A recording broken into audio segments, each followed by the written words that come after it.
Okay, so this is actually something I've been trying to do for quite a long time, and this is evolved, but this is the first attempt of trying to create a graph of GDPR, right? So the logic here is that we are going to create, map out all this information about GDPR, how it works, and fundamentally have a graph structure of it where everything is kind of hyperlinked, right?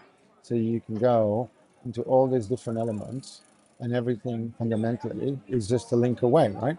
So you start to understand these intersections, these correlations between the multiple GDPR articles, how everything fits together, how the whole data is there, how everything sort of fits, you know, um, you know, erasure rights, all that kind of stuff. And it was just first, this is just the first pass, but it's quite interesting, right? To start to connect all these dots, right, and try to see how it all fits together, how the articles fit together, the principles, and how everything is kind of all this hyperlinked, and again provide feedback. So it's quite cool, right?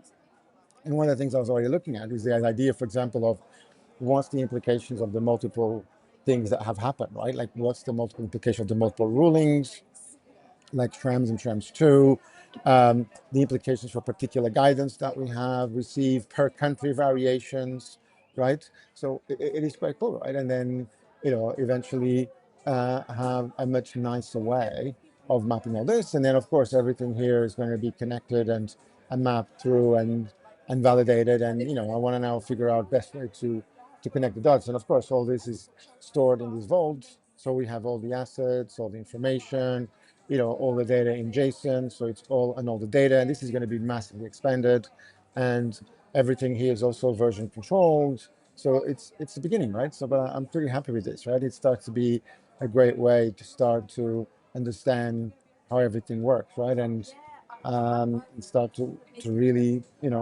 figure out what, I guess the key question is, how do you represent GDPR in a graph, and can you visualize it? And this is the beginning of that. So it's pretty cool.